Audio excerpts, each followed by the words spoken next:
Oh, Hello there, everybody. This is Alan Feldman from the Laguna Woods Democratic Club. Thank you for taking your time to watch today.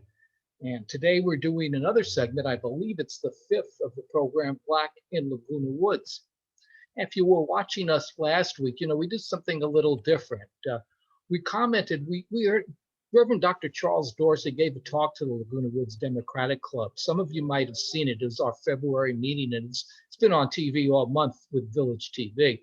It's just that we found that this discussion, the talk that he gave, was it was so multi-layered. He's such a dynamic speaker to begin with, and he's just so multi-layered and so thought-provoking that it was worth discussing what he said. And as always, we started to discuss what he said and we ran out of time. We only have a half hour. So we're going to do it again today. And the people who were with us on the panel last week have graciously decided to do it, to sit back down here and do it this time. So I'm going to introduce them this time, because if you've ever seen the show, you know who they are. They've been on before. I'm going to go from the left to the right on my screen. We have, starting at my left, is Dr. Fran Williams. On my right is Sandra Fairley, and the other square there below to the left is Gloria Williams. So once again, thank you all for being here again, and thank you for doing it again in just a week. I know it can be an imposition. So I want to get started right where we left off, if that's okay with everybody. And where we left off, we talked about one of the things that Dr. Dorsey said, Reverend Dr. Dorsey said, was this entire racial problem that we have. Part of it is a problem of our soul. And we'd all discussed that, what that meant to us. I want to go through one of the other things he said, which I can't remember where he actually brought it up, whether it was right after that or in answer to another question. But somebody asked about reparations. And he talked a little bit, well, they could be this, they could be that. But then he kind of stopped and said, well, how do you pay reparations for the soul? And, I have a couple of ideas about that, but I want to hear your ideas. Maybe I'll give my idea, maybe I won't. But I want to hear what you guys think about that. What do you think he meant? And what do you think we can do about it? And Sandra, why don't we start with you first? Why don't you just kick it off and tell us what you think he meant and what you think we can do about it? I think he posed probably the most important question of them all. The fact is, and he said something like, just throwing money and land and material things does not repair the damage to the soul. And I think he really didn't answer how to do it.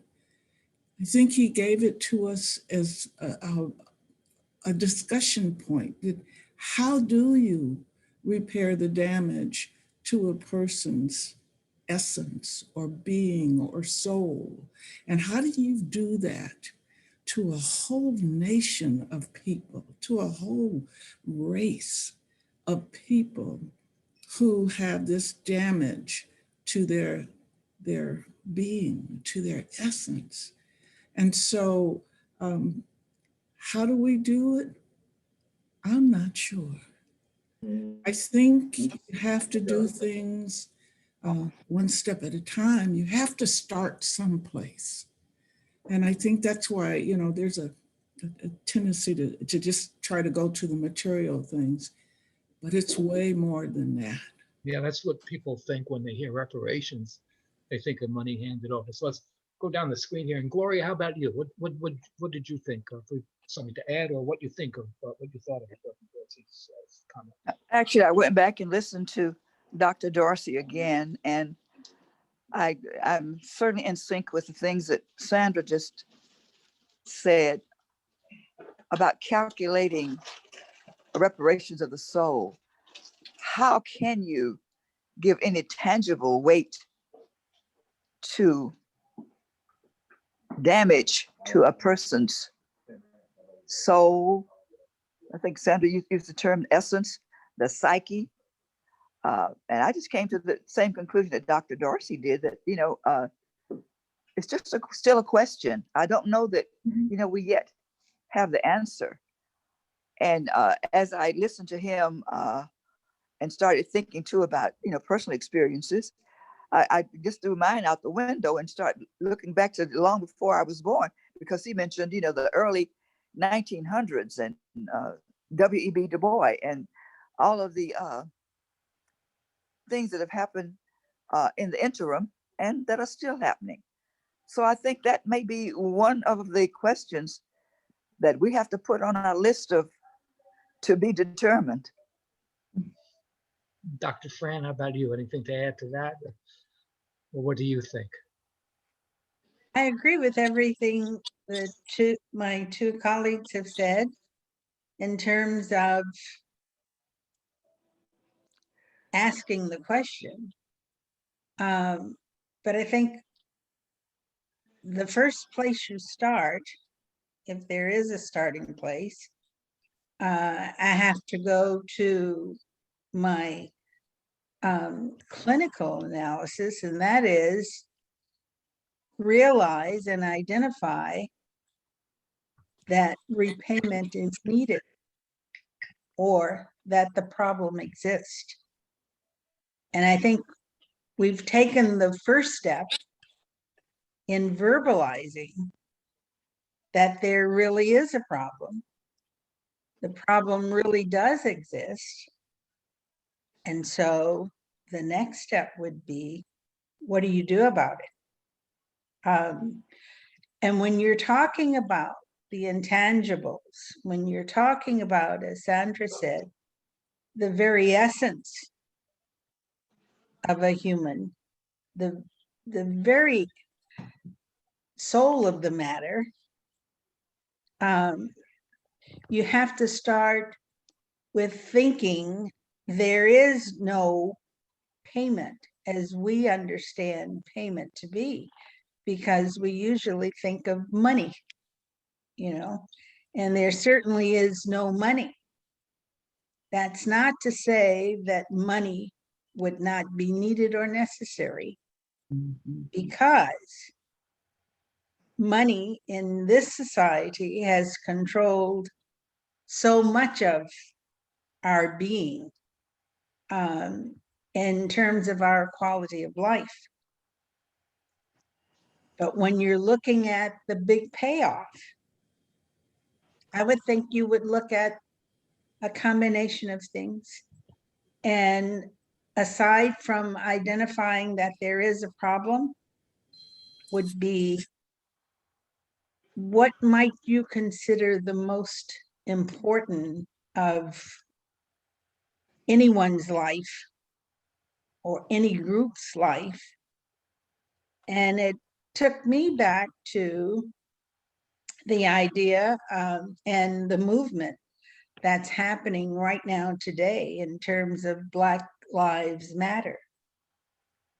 To recognize that, to acknowledge that, to show respect for the lives of a people, to move away from the making human life of a Black individual a fraction, as we had been, and on the records as we had been, and to change the view, not just on paper, but to change the view in the minds and the realities and the realization of members of other groups, would be a way of starting to repay. When I first heard him say, I'm going to add my 2 cents into that, so I hope it's okay. But when I heard that, what I thought of, I kind of agree with all of you, and I agree that what he's talking about is the essence of people, and I don't have a solution either, but I just look at it as people who were brought to this country, African Americans who were brought to this country as slaves. They were ripped from their culture. They were ripped from their homeland. They were ripped from their families. They were forbidden for speaking their language. They were forbidden for practicing their religion. They were forbidden from doing what their families and ancestors had done for thousands of years, whatever that might have been, hunter-gatherers, but now they were all, not all, but mostly farm laborers. And this was taken away from them. And you're kind of like free floating without a real sturdy base. And I see that happening, and I see to some degree I think that happened to Native Americans also. Many of the same strictures put against people of color, Black people, were put against Native Americans. It's the same kind of thing. And when we look at the economic situation now, they're really the two major ethnic racial groups in our country that are at the bottom economically and so forth are people of color, Black people and Native Americans. And I don't think that that's a coincidence. I think it stems directly from that. As far as the solution is concerned, we could start with "I'm sorry." We see what our ancestors did, and we see that it was wrong, and we see how it's affected you for these many years. And we'll start with that, maybe we'll start with that. Maybe that's a place to start. I don't know. That's just my thoughts. People, I'm really more interested in your thoughts. If I'm looking at it from the outside, it affects me differently, without a doubt. So I want to get to me, people like me next. One of the things that Reverend Dr. Dorsey talked about, he called it white fragility. And that's something that I'm interested in. I wasn't quite sure how he meant that, whether white people hear that this is a problem and they break up in little pieces, or get defensive, or what. So I'm interested in what you guys think of that. What do you think Reverend Dorsey meant when he said white fragility? And again, is there something that's something other than time will take care of? Is there something we can do? I don't know. Oh, by the way, when it gets to reparations, I don't know if you guys saw it or not, but I saw an article in the newspaper yesterday. The city of Evanston, Illinois, has set aside I think $10 billion or $10 million. I'm sorry, I don't remember. For reparations for their African American and Black citizens. They put this money in the form of housing grants. So it's a way to build up people's wealth, which is one of the things that, weren't necessarily robbed from African Americans, just forbidden from gaining any. But I don't know that it soothes the soul or not. I guess that would remain to be seen. But again, that's a start also. But anyway, let's talk about white fragility. So Dr. Fran, are white people fragile when it comes to dealing with issues of race? Are they afraid of it? I don't know. I don't know what fragile really means in this instance. Fragility in my terms, and to my understanding, it is the tendency to fall apart or to move away from something that is threatening, something that is uncomfortable, and the tendency to simply deny or not discuss. An interesting thing is happening right now. And speaking of, in our response to Reverend Dr. Dorsey and the things that he said, I've been attending a series that's being done by Reverend Dr. Steve Marsh. He has a white congregation here in Laguna Woods over at Geneva Pres. And his thing is to white people, and they're all white that he's talking to, you have to, now that you've been forced to recognize and acknowledge there is a problem, what are you going to do about it? And how are you going to do about it? If talking about it, his words, if talking about it makes you uncomfortable, imagine doing something, some concrete action about it. And do you come to understand that we are all one people? How is that? We're all one people. We know, and we've been given this myth that whites are in some way superior. You have this privilege going, When will you come to a point of understanding that this is in fact a myth? So when you talk about the fragility, it's, are you prepared to break down or to contradict many of these myths that you've been brought up to believe, you know, Yeah, and you know, prepared to act on? So when you were talking, I was thinking the great comedy album, Mel Brooks and Carl Reiner album, 2,000-Year-Old Man. One of the questions he asked the 2,000-year-old man is, "Did you have music?" And he said, "Oh yes, we have music. Here was our first song. Hooray for Cave 58! It's the best cave in the world." You know, to me, that's, we've been going on. I don't know if that was comedy or history, because we've been going on along those lines for years. So, Gloria, let me ask you next, just really the same question: what you what you think about that? What you think about white fragility? Well, I guess the first thought that would come to mind would be the very weak Southern belle who's being protected from reality, and who's at the point of fainting when she finds out some of the stuff that's really going on.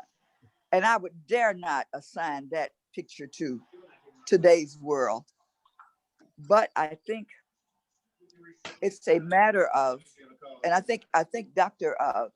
Dorsey talked about this, a matter of just maybe closing eyes and ears to reality situations. Um, and much of it, I think, when people would say, I was not a part of what happened to you or to your ancestors, that can be a cop out. I was listening to something just last night, a discussion on that particular matter. And I don't think that those of us who were related to the recipients or the victims of stuff that happened, a couple of 100 years ago, necessarily blame the power structure in today's world about what happened then. But I think what we are blaming them tends to be what is not being done about it, what has not been done about it, what is not being done today. And since you mentioned something humorous, I heard something last night too to say, well, one step that we're making toward progress is we're talking about it and February has passed. So maybe we're on the right road. Really? Here we are in March and we're still talking about it. So maybe, if the dialogue continues, and I think there has to be a lot of dialogue, and even prayers for change of heart, and for people really coming together to know each other on an intimate, personal basis before you can talk about, stop judging me by what you consider Black means. Right. I don't think there's a real answer right now, Alan. I think it's just still a work in progress. Yeah, isn't it all? Sandra, what's your take on the situation? I think one of the things Dr. Dorsey was referring to is even our own conceptions as Black people when we talk with white people. And a lot of times we hold back, maybe because we understand the damage to the soul. So we don't want to offend our white friends, because if we tell it like it really is, some are going to be offended because they're going to believe that, you're calling them a racist. I had a neighbor that one day asked me if I thought he was a racist. I said, no. And we went on with conversation, but the point is that sometimes people are racist and don't understand that they are. And so we tend to hold back what we really could share because of the white fragility. He's talked about the fact that a lot of whites won't use the word racism. They'll say prejudice, or they'll say inequities. And of course, so when you change the word, then the reparation or remedies become something to just soothe those those problems. So white fragility is limiting an open discussion, an honest discussion, because of a need we have not to offend someone else when we're explaining how there has been assault made on our own essence. So that in itself is another problem. I heard this morning on TV a conversation on The View, and they were talking about reparations being made to, I think it's farmers in, I can't remember if it was West Virginia, but one of the southern states, where the farmers, Black farmers, have historically been denied some of the federal funds and state funds provided to farmers. I mean, it's a historical thing that they couldn't get the kinds of money that was supplied to help and encourage individual farmers, especially with the onslaught of these large corporate farms. They were helping the small individual farmers. Well, they didn't give it to the Black farmers. And so, and the Black farmers have been talking about it and campaigning for it. And finally, they made a decision to give reparations to them. And so they were discussing that this morning on one of these, the talk shows, one of the most popular talk shows, with a bunch of women. And one of the members said, well, I don't understand why they didn't give it to women. And right away, it was, I don't even think they answered it correctly, because I could have said, because it was Black people who were discriminated against. That's the damaged group. And so every time we have an option or an opportunity to try to help or repair some of the things with Black people, we always have groups of people who are calling foul. They're wait a minute. Sure. We didn't do that, and you're now discriminating against us. And so there's this fragility, and there's always this attempt to somehow balance it. Like, why didn't they give it to women? Well, because we're not talking about women right now. We're talking about Black people. And right now, that's what we need to look at. I believe we should be talking about Asian people because of what we're seeing right now. Right. Then, of course, we need to talk about Asian people, and then we need to talk about Black people. It's not always the same thing, but there's a fragility in white people that they don't want to face, that historically there has been a problem. And we know that you didn't do it. But I think, as Dr. Dorsey pointed out, we use history on everything else. Yeah. See, you use rental histories, and you use this kind of history. Yeah. We use legacies and letting people into the major universities of this country. Your dad went there. But when it comes to looking at the history, we shy away, and we worry about white fragility. I think one of the things that comes to mind is the residue. You know, when you hear from a white person, we didn't do it, or I didn't do it, you might not have done it, but we're still dealing with the residue of what was done by your ancestors. And it's right here, very apparent in any city, USA. It's apparent that the residue is there because institutional racism that's most effective throughout our country is alive and well and functioning.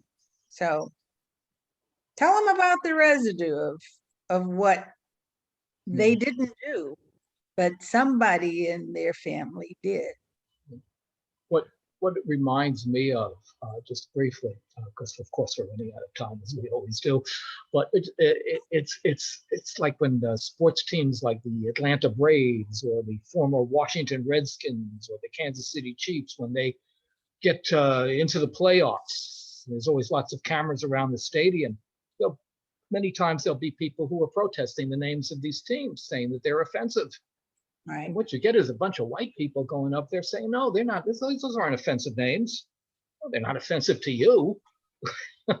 But here I am. I'm a Native American, and I'm telling you, calling Native Americans Redskins is offensive. Why is it your business? Why are you telling me it's not offensive? But anyway, that's the same kind of thing. I think that it reminds me to. We are running out of time, but I just want very, if we could be very briefly, Sandra, I will start with you on this. One of the other things that Reverend Dr. Dorsey mentioned was, and somebody else on this program had mentioned it too, kind of in passing, exhaustion. He says it's exhausting, and it's exhausting to try to explain to people the way you feel, and it's exhausting also to deal with things that people don't even realize can be offensive or difficult to deal with, or even taken more than one way. So Sandra, again, we're running out of time, so just try to keep it short. But Sandra, I want you to start. What do you feel about that? Is it hard for people who are not white people in this society to lead a regular life? Oh, certainly. And our life isn't regular. And I, for one, am happy my life isn't regular. But again, I've had some very positive things happen in my life, but there are many people who haven't had that, and who never had a chance. Never had a chance for whatever reason there is, and just being born Black, it's almost like you're one step behind. You're always a step behind, and therefore you got to take double steps in order to just make it. And some of us have been blessed and favored in some way or another, but it is exhausting when someone asks you. It's exhausting to worry about white fragility sometimes because you hold back and you can't say what you're really feeling. So yes, it is exhausting. And it was Alan who said that. What was it? I couldn't remember if it was Alan or Leroy. He got tired of going out of his way to be friendly, that sometimes you get tired of it. Yeah. It was an interesting thing that they both said. I just wondered what it was like. I'd like to get what you all think about that, but guess what? We're out of time, as always. So I'm sorry that we didn't get all to say something about that. Maybe we'll do it again. Reverend Dr. Dorsey gave us an awful lot to talk about. And for people who haven't yet seen his talk, it was on all February on Village TV. It was the Democratic Club's February meeting. But there's also a YouTube of it out. I'm sorry, I do not have the YouTube link, but it should be fairly simple enough to get. I think you can check on the Laguna Woods Democratic Club website. And again, it is really no matter what you think, no matter what your point of view is, no matter anything, it's well worth listening to. It's very thought-provoking. It's very interesting. Alan, if they just put in Dr. Dorsey's name on YouTube, it comes. Well, no, he's been on.